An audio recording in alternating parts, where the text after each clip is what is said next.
I am Miwako. I was born in a little town of Oiso near Yokohama. In 1945, after the war had ended, I met an American soldier named Walter Lutz. We fell in love.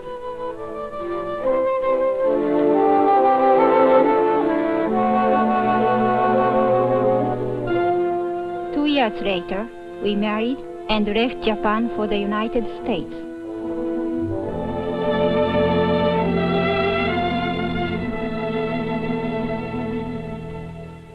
On the day our plane landed in Cleveland, Walter's hometown, I was nervous and worried about meeting his family.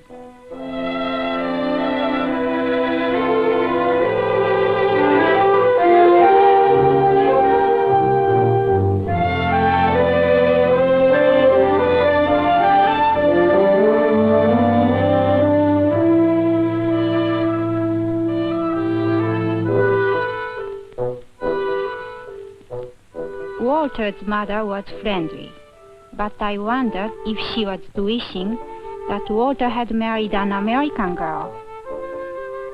The others were nice to me too.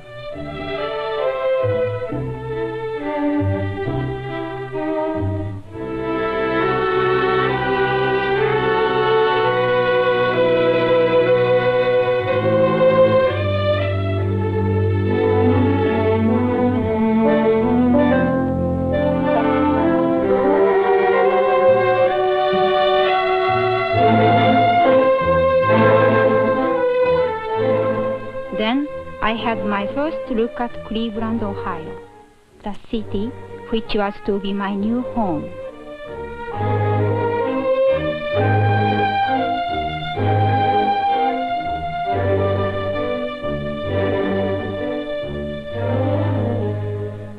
Mrs. Lutz had been living alone since Walter's father died, and we were going to stay with her until we could get a home of our own.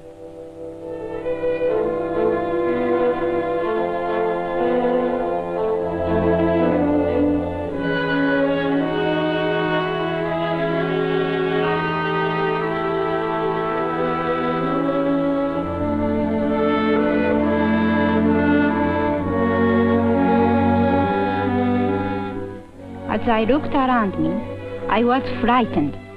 In this house, I would have to face a new life, very different from the one we had known in Japan.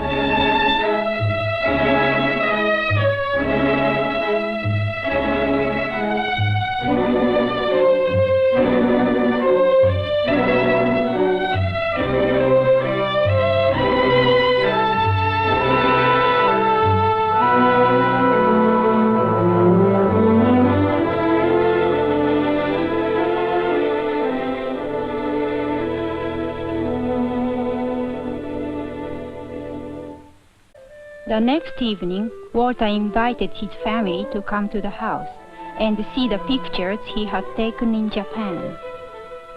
I was still uneasy because I wasn't sure these people liked me.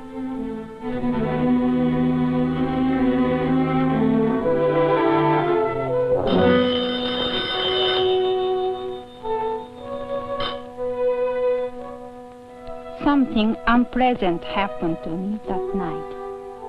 Walter's cousin telephoned, and Mrs. Lutz wanted me to introduce myself.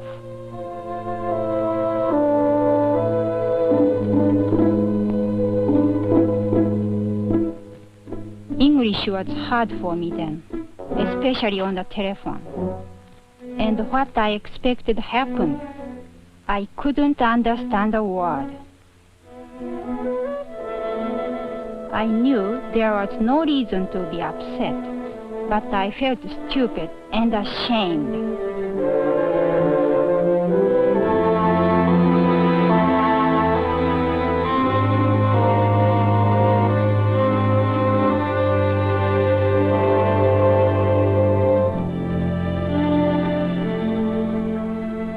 I took this picture of Miwako on our wedding day. This is Miwako's hometown, where we met. And this is her mother. Miwako took this picture of me near Mount Fuji. One thing that especially intrigued me was bamboo. This is Miwako and I just after we became engaged. And this is a picture of Miwako's family, taken the day we were married.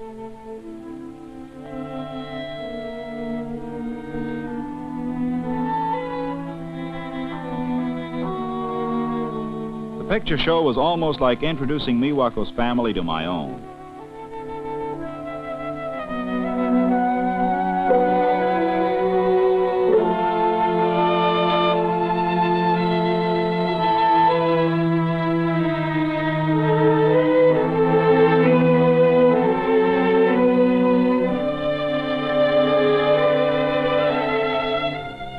More than anything else, I wanted my mother to accept Miwako and to like her, especially because the two would often be alone together while I was away on business.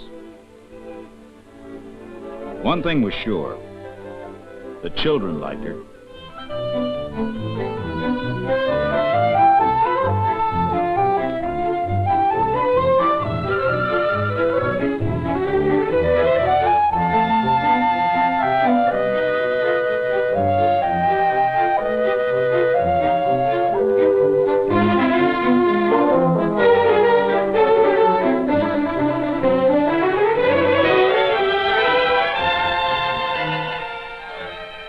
I could see Miwako was relaxed and happy. Now she was teaching the kids a Japanese game.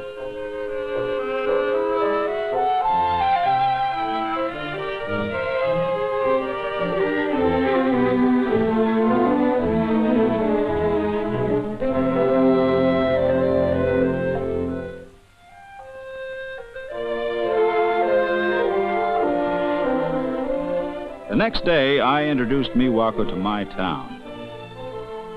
I was a little nervous for her sake because I knew that an American with a Japanese wife would attract attention on the street.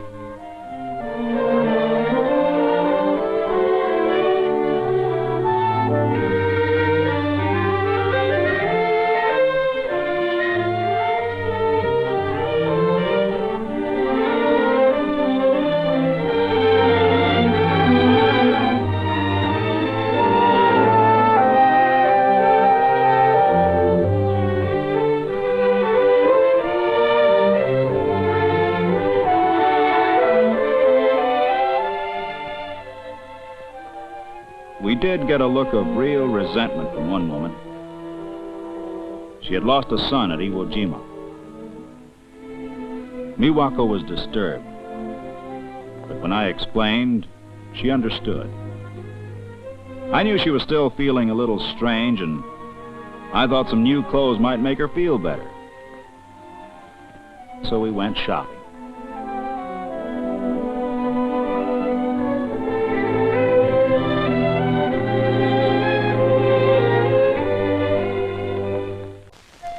The day came, 2 weeks later, when Walter had to go away on business.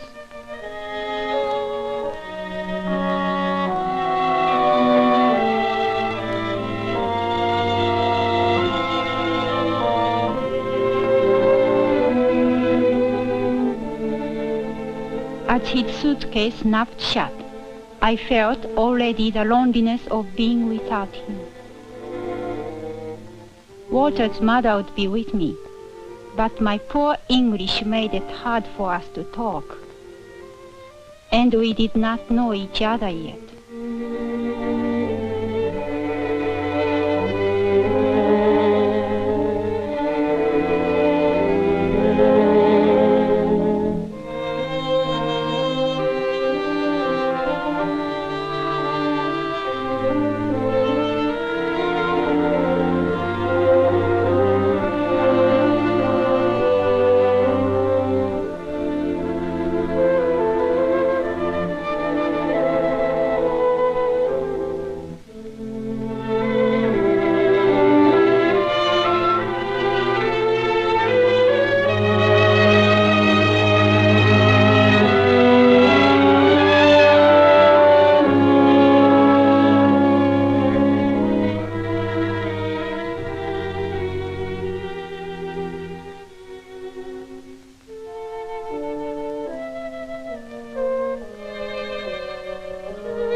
I became homesick for Japan and my own mother. I remembered our house, the voices of my brothers and sisters. I remembered home.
I wondered if Walter, 300 miles away in another city, was as lonely as I was.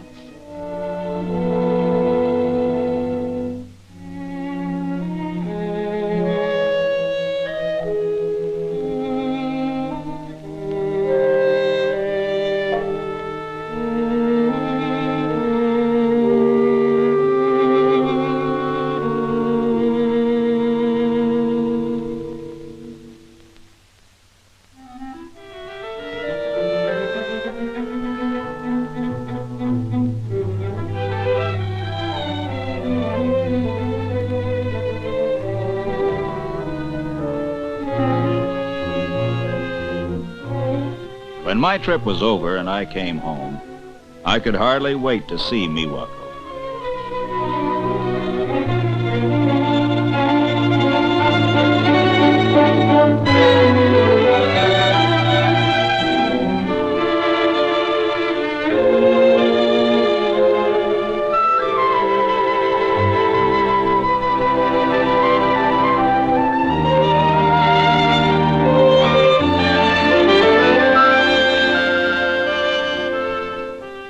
Although Miwako tried to conceal it, I could see that she'd been desperately lonely while I was away.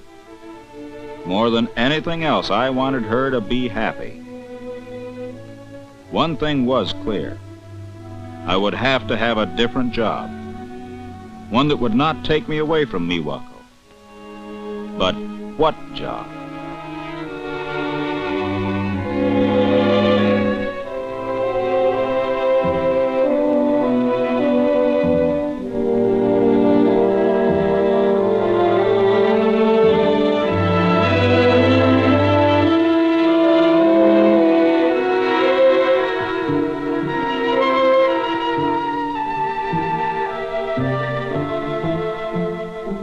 These bamboo carvings seem so simple. Maybe we could even make them ourselves.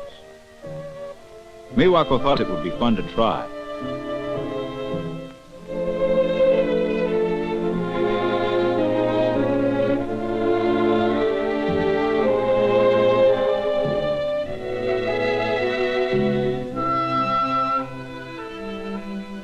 That night, Miwako wrote to her brother asking him to send us some raw bamboo.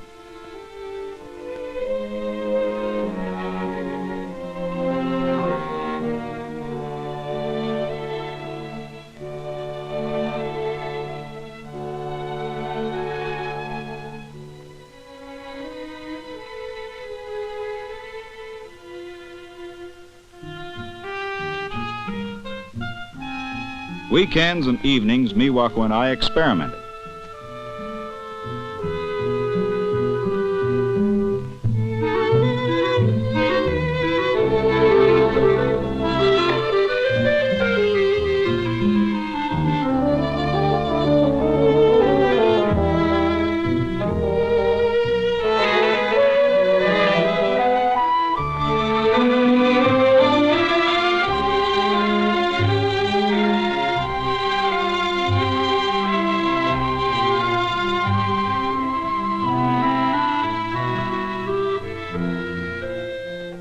Little by little, we improved on our first crude attempts.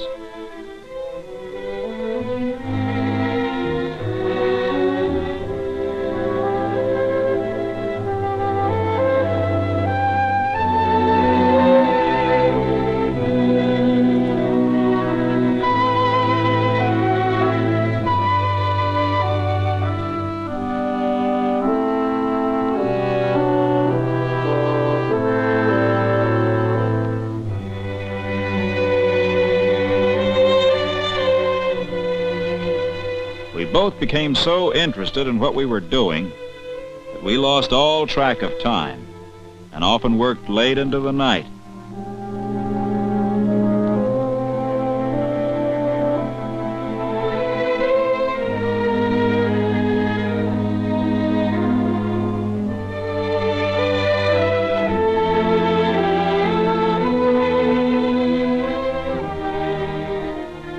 Finally, we were so pleased with our work that I decided it might be saleable. A friend of ours owned a small house furnishing store and had offered to try selling the things for us.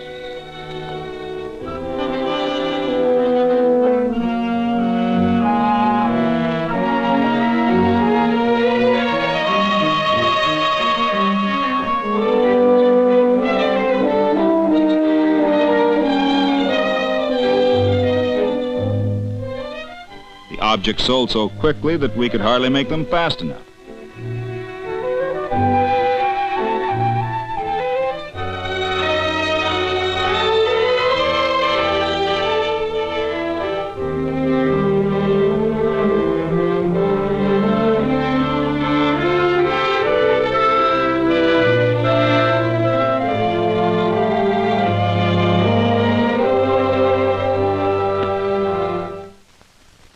Not long after, I was to go on another business trip. I always dreaded these separations as much as Miwako.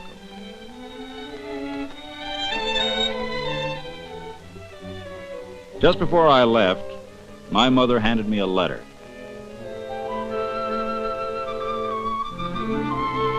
It was from my friend who owned the store. And inside was another check for a sizable amount and a request for many more orders. More than Miwako and I could fill, working only evenings and weekends.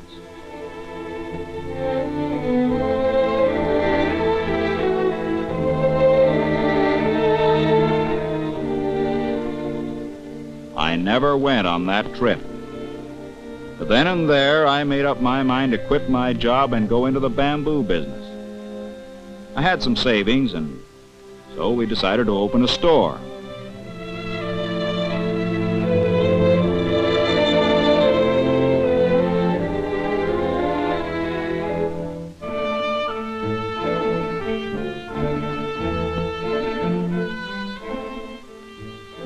I was so happy about the store that little by little I was feeling less like a stranger in a foreign country and more at home.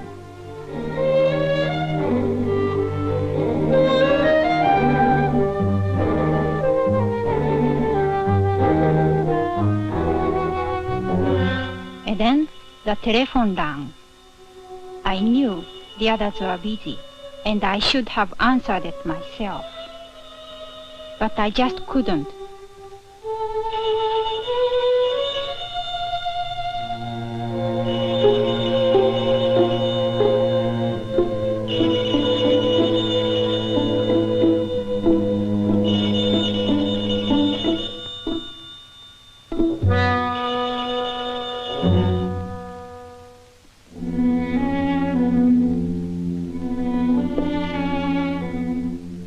They'd hung up.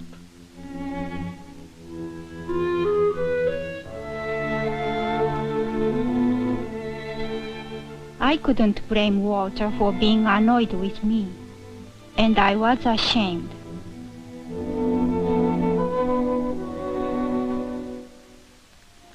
I decided to do something about this, so I joined a class at YWCA, where I could improve my English.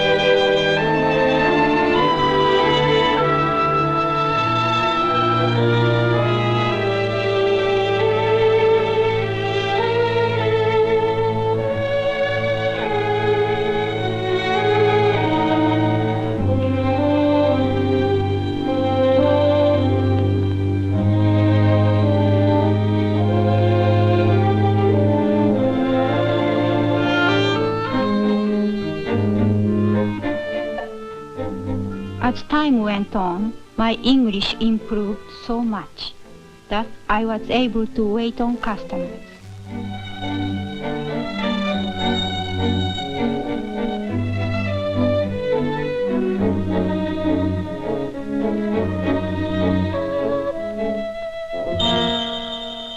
But I was still afraid of the telephone.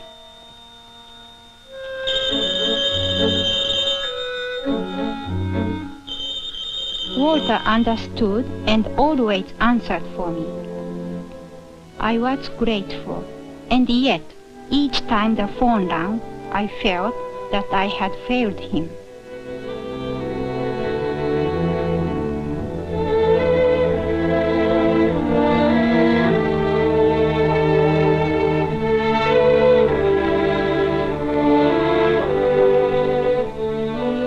It was after our regular closing time, and Walter was anxious for us to get home.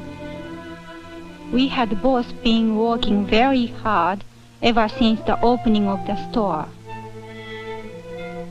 The next day was a Sunday, and we were going to go on a picnic. We thought a day in the country would do us both good.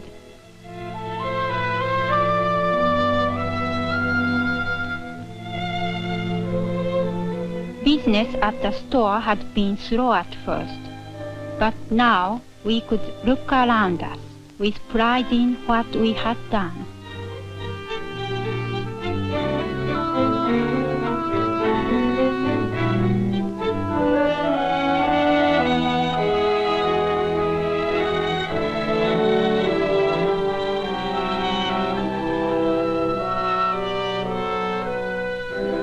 We were together, and our future seemed good.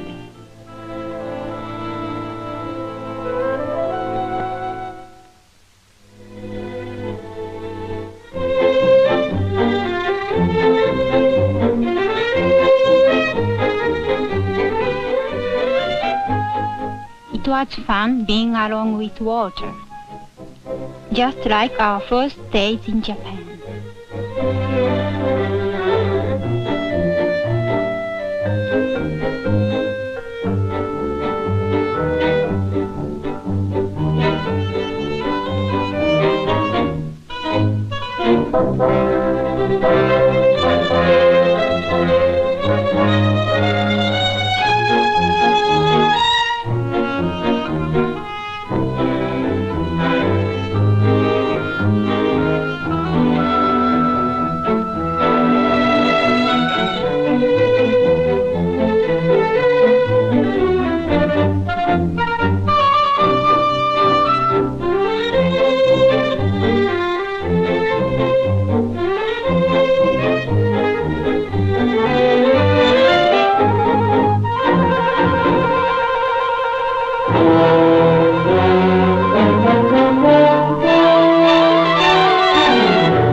Walter needed a doctor, and somehow I had to get one.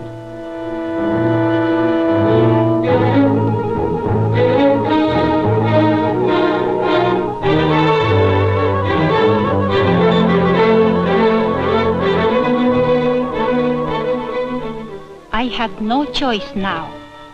At that moment, the telephone became my friend instead of my enemy.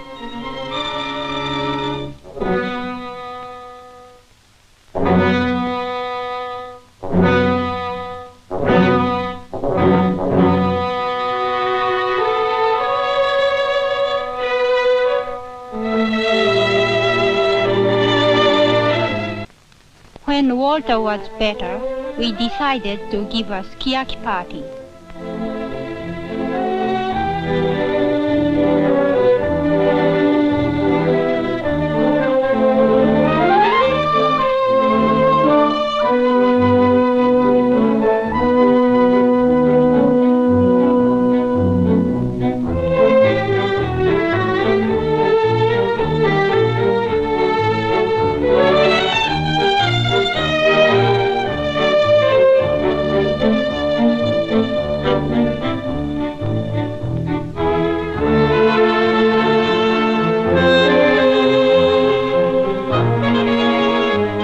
I no longer wondered whether I was liked. I knew I was. The Mrs. Lutz had become a second mother to me.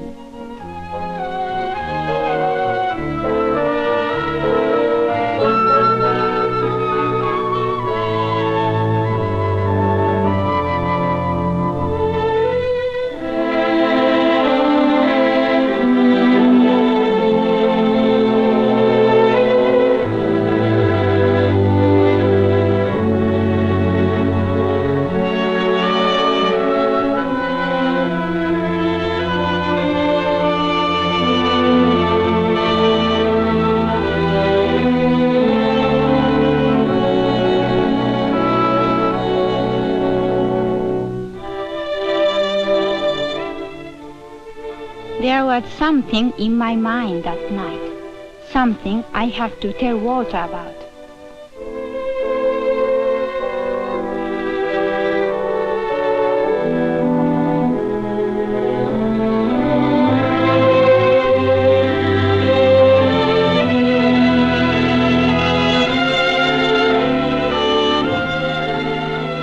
I told him I was going to have a baby.